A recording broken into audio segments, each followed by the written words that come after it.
एक kitchen start कर रहे हैं राम रसोई के नाम से, भगवान राम के नाम से।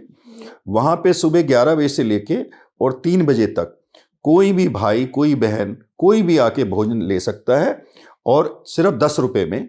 कि मैं जो फिट बैठता हूँ वो मैं सेवा के कार्य में, सहयोग के कार्य में फिट बैठता हूँ, मैं राजनीति में फिट नहीं बैठता। मैं फिर कह रहा हूँ, इस बात को कोई विश्वास नहीं करेगा, कोई कहेगा यार त्रिलोक कैसी बातें करता है, किसी को बदला जा सकता है, लेकिन मैं आपको श्योर कर रहा हूँ आप बहुत जल्दी इस चीज़ को रेवाड़ी में देखेंगे। हम लोग एक बहुत बड़ा काम करने जा रहे हैं। एक, उसको आप आश्रम कहिएगा, उसको एक गुरुकुल कहिएगा, उसमें हम लोग 15 से 25 साल की एज के बच्चों को 30 दिन के लिए रखेंगे, ओनली 30 डेज के लिए, कि अगर आप अपने माता पिता को रोज पैरों से छूकर प्रणाम कर रहे हैं तो ये कुछ रास्ते ऐसे हैं कि आपका जो स्ट्रगल है वो आपको पीड़ा नहीं देता। 93 में हम लोग गुड़गांव आए, तो गुड़गांव आने के बाद हम लोगों ने रियल एस्टेट में मैक्सिमम प्रोग्रेस की। हमने अब जो सिद्धांत थे उनको पहले रखा और प्रॉफिट को और बिजनेस को बाद में रखा। तो जीवन क्या है, हम कैसे लाइफ को बेटर जी सकते हैं, हमने उस पे काम किया है। अगर मैं लाइफ में अर्थ के रूप में बात करूं तो मैं वो इंसान हूं जो आपके सामने बैठा हूं, जिसने अपनी लाइफ की शुरुआत 325 रुपये महीने की सैलरी से की। लेकिन मैं आपको एक स्पष्ट बता रहा हूं, एक अध्यात्म पाठ बता रहा हूं कि अब जो है सतयुग आरंभ हो गया है। जितनी ज़्यादा स्वच्छता रहेगी उतनी ज़्यादा आपके अंदर पॉजिटिवनेस रहेगी।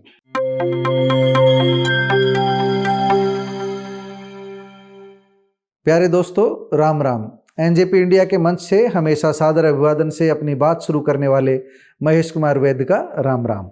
आप जानते हैं 22 जनवरी को अयोध्या में रामलला का प्राण प्रतिष्ठा महोत्सव होने जा रहा है। पूरे देश में माहौल राममय बना दिया गया है।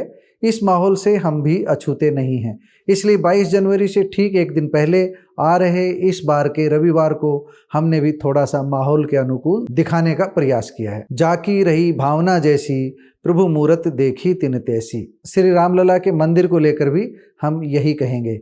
यह आस्था और विश्वास का मामला है। तभी तो 22 जनवरी को अयोध्या में होने वाले रामलला के प्राण प्रतिष्ठा समारोह को यादगार बनाने के लिए लाखों लोग अपने अपने हिसाब से कुछ नया करने जा रहे हैं। प्रेरक सफ़र एंड इंस्पायरिंग स्टोरी सीरीज की 35वीं कड़ी में हम आपको एक ऐसी शख्सियत से रूबरू करवा रहे हैं जो 22 जनवरी को बहुत बड़ा काम करने जा रहे हैं। आज की हमारी स्टोरी के नायक हैं लब्ध प्रतिष्ठित बिजनेसमैन त्रिलोक शर्मा, अमनगनी प्रोजेक्ट के शिल्पकार और अर्बन लैंड मैनेजमेंट के निदेशक। त्रिलोक शर्मा के अतीत की कहानी तो आप उनकी खुद की जुबानी सुनेंगे ही, लेकिन जो उन्होंने नहीं बताया वह हम आपको बताने जा रहे हैं। त्रिलोक शर्मा ऐसी शख्सियत है जिन्हें युवाओं को जरूर सुनना चाहिए। स्कूल प्रभारियों को, स्कूल संचालकों को उन्हें आमंत्रित करना चाहिए ताकि वह विद्यार्थियों को उन संस्कारों की जानकारी दे सके जो आज के समय सबसे ज़्यादा जरूरी है। सामाजिक संस्थाओं को भी त्रिलोक शर्मा जैसे वक्ता की जरूरत है। एक समय था जब त्रिलोक शर्मा मात्र 325 रुपये महीने की नौकरी करते थे, लेकिन उन्होंने निराशा को कभी भी अपने पास फटकने नहीं दिया। यह उनकी सकारात्मक ऊर्जा का ही प्रतिफल है जिसके चलते आज वे प्रतिमाह 50 लाख से अधिक वेतन वितरण करते हैं। सोमवार 22 जनवरी को रामलला के प्राण प्रतिष्ठा समारोह के दिन वह एक बहुत बड़ा काम करने जा रहे हैं। यह काम है राम रसोई का। रेवाड़ी के गढ़ीबोलनी रोड पर स्थित अमनगनी आवासीय परिसर के बाहर इस राम रसोई में मात्र 10 रुपये देकर कोई भी सज्जन देसी घी में बना साफ सुथरा खाना खा सकेगा। यह रसोई केवल एक दिन के लिए नहीं बल्कि नियमित रूप से चलेगी। त्रिलोक शर्मा एक और बड़ा काम करने जा रहे हैं। उस काम को हम फिलहाल युवा संस्कार केंद्र नाम दे सकते हैं। आप चाहें तो उसे गुरुकुल भी कह सकते हैं, आप चाहें तो उसे कुछ और नाम दे सकते हैं। आप आगे चलकर खुद सुनेंगे कि वह क्या काम करने जा रहे हैं। मैं तो आपसे सिर्फ इतना निवेदन कर रहा हूं कि त्रिलोक शर्मा की बातों को हर युवा तक पहुंचाने का कष्ट करें, युवाओं को सुनाने का कष्ट करें। त्रिलोक राजनीति में आने की अतीत में रही अपनी इच्छा को छुपाते नहीं हैं, लेकिन इतना भी स्पष्ट कह देते हैं कि वह राजनीति से अधिक सेवा कार्यों के लिए फिट है। आज सबसे बड़ी ज़रूरत सेवा कार्यों की ही है। आइए सुनते हैं उन्होंने हमारी साथी कोमल राव से बातचीत में क्या कुछ कहा। नमस्कार। आज की हमारी संडे स्पेशल स्टोरी के जो पात्र हैं वो जाने माने बिजनेसमैन हैं। नाम है त्रिलोक शर्मा। सर, सबसे पहले आपका स्वागत है एनजेपी के मंच पर। थैंक्स। इनकी क्या स्टोरी रही है, क्या स्ट्रगल रहा है, क्या संघर्ष रहा है, ये इन्हीं से जानेंगे। लेकिन जैसा कि आप सब जानते हैं, कल 22 जनवरी है, अयोध्या में राम जी आ रहे हैं, तो उसी के अवसर पर इन्होंने भी रेवाड़ी शहर में सफाई अभियान किया हुआ है। उसके बारे में भी आज हम इनसे बात करेंगे। लेकिन सबसे पहले इनसे बात करते हैं इनकी जो कहानी रही है। सर, सबसे पहले हमारे दर्शकों को अपनी कहानी बताइए। देखिएगा, मेरा नाम त्रिलोक शर्मा है और मैं कुछ मेरी लाइफ के कुछ छोटे छोटे पहलू आपको बताऊंगा, जिसमें सबसे मेन चीज़ तो ये रही है कि मेरे जीवन में जो बहुत मैं कहूँगा कि विद्वान लोग हैं, प्रोफेसर हैं, संत हैं, वो मेरे जीवन में बहुत अधिक रहे और उन्होंने मुझे प्यार किया। मैं केवल उनको जानता नहीं हूँ। और चाहे स्वामी रामदेव जी की बात करूं मैं, या किसी प्रोफेसर साहब की बात करूं, या और किसी संत की बात करूं, तो ये एक सबसे बड़ा पार्ट रहा है।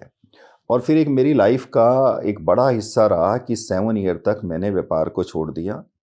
आपने भी राजीव दीक्षित जी को सुना होगा और पूरा देश जानता है राजीव दीक्षित जी के बारे में। तो 7 ईयर हमने जो है सोशल वर्क पे फोकस किया। गांव में, स्कूल में, कॉलेजों में आप जैसी बेटियों से बात करते थे, वनस्थली तक हम लोग लेक्चर देने के लिए जाते थे।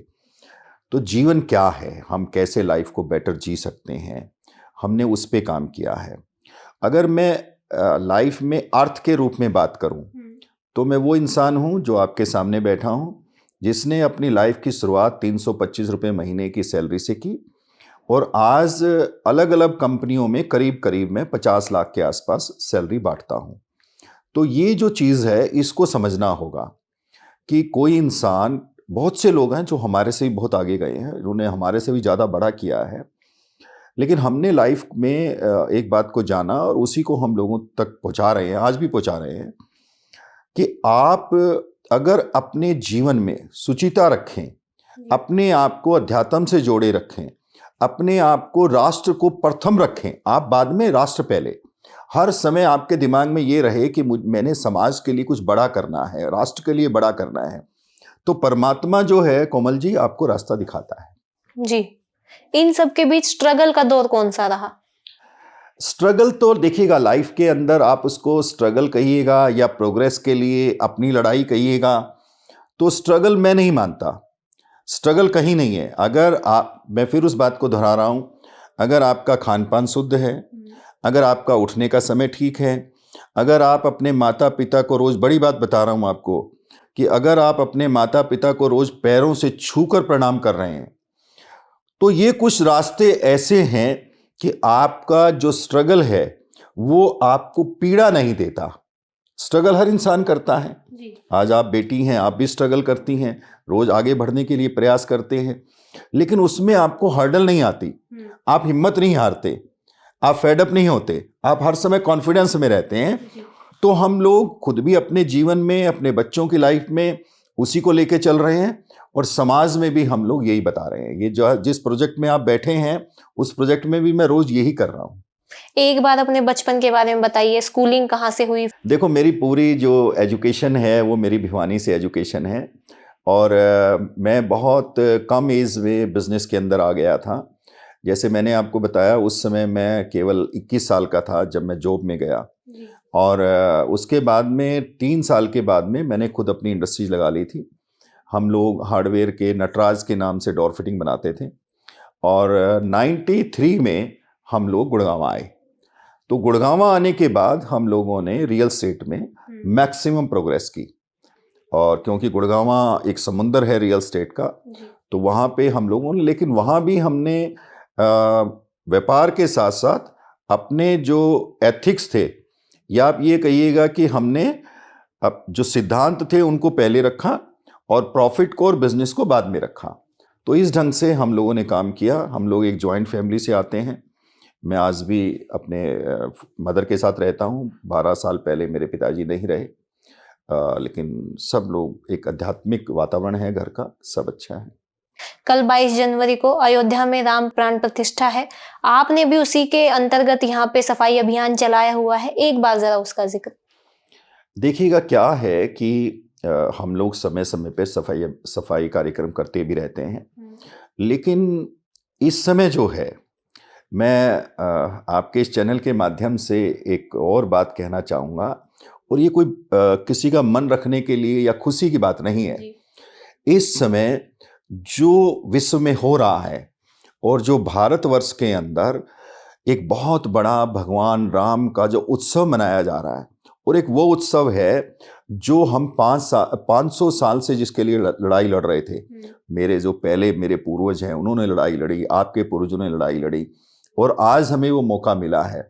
लेकिन मैं आपको एक स्पष्ट बता रहा हूँ, एक अध्यात्म पाठ बता रहा हूँ कि अब जो है सतयुग आरंभ हो गया है, और इसके अंदर हर इंसान को अपने अंदर और अपने बाहर साफ सफाई पे ज़्यादा ध्यान देना है।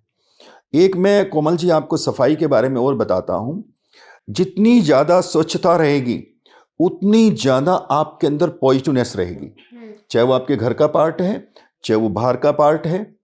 तो अगर आपने अपने अंदर पॉजिटिव एनर्जी को क्रिएट करना है, आपने समाज में एक बड़ा बदलाव लाने का प्रयास करना है, तो आप सबसे पहले ये काम करिएगा, अपना पैसा, अपनी एनर्जी, अपना समय लगा के आप जितना कर सकते हैं वहाँ पे स्वच्छता अभियान चलाइएगा, वहाँ पे प्लांटेशन करिएगा।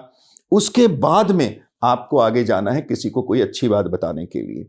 आप आ गए हैं तो मैं आपको एक और आपके चैनल से पूरे रेवाड़ी को और पूरे समाज को एक मैसेज देना चाहता हूँ कि कल यहाँ पे हमारे अमनगनी में मेन रोड का जो पार्ट है कमर्शियल के साथ, वहाँ पे हम लोग एक किचन स्टार्ट कर रहे हैं राम रसोई के नाम से, भगवान राम के नाम से। वहाँ पे सुबह 11 बजे से लेके और 3 बजे तक कोई भी भाई, कोई बहन, कोई भी आके भोजन ले सकता है, और सिर्फ 10 रुपए में उनको बढ़िया खाना, देसी घी का खाना हम उनको 10 रुपए में खिलाएंगे। ये सिर्फ कल है या नो हमेशा के लिए? हमेशा के लिए, हमेशा के लिए। हमेशा के लिए। आने वाले समय में आपका रोड मैप क्या है? आने वाले समय में मैं एक बहुत बड़ा कार्य करने जा रहा हूँ। मैं पूर्ण आत्मविश्वास में हूँ। हो सकता है कि बहुत कम लोग जब आपके इस चैनल के ऊपर मेरी बात को सुने तो हो सकता है उस पर कम विश्वास करें। हम लोग एक बहुत बड़ा काम करने जा रहे हैं। एक उसको आप आश्रम कहिएगा, उसको एक गुरुकुल कहिएगा।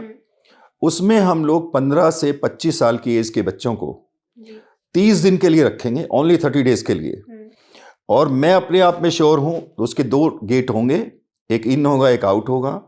जब वो बच्चा इन से आएगा और जब वो आउट से निकलेगा तो उसमें सब कुछ आप वही पाएंगे जो समाज चाहता है और जो उसके माता पिता चाहते हैं। मैं फिर कह रहा हूं, इस बात को कोई विश्वास नहीं करेगा। कोई कहेगा यार त्रिलोक कैसी बातें करता है, किसी को बदला जा सकता है, लेकिन मैं आपको श्योर कर रहा हूं आप बहुत जल्दी इस चीज को रेवाड़ी में देखेंगे। आप सोशल वर्क से जुड़े रहते हैं, आपने बताया लोगों के बीच आना जाना रहता है, तो क्या इसे आपकी राजनीति में आने की इच्छा समझ लें? नहीं, कभी भी नहीं। मैं 2014 में राजनीति में आ ही गया था, आप समझ लीजिए। लेकिन राजनीति जो है वो एक अलग पार्ट है। अच्छे लोगों को राजनीति में 100% जाना चाहिए। लेकिन हम लोगों ने जहाँ तक समझा है, देखा है, मैं मेरे ज्ञान के अनुसार कह रहा हूँ कि मैं जो फिट बैठता हूँ वो मैं सेवा के कार्य में, सहयोग के कार्य में फिट बैठता हूँ। मैं राजनीति में फिट नहीं बैठता। धन्यवाद सर, आपने हमसे बात की, समय दिया। थैंक्स। धन्यवाद। थैंक्स कोमल जी।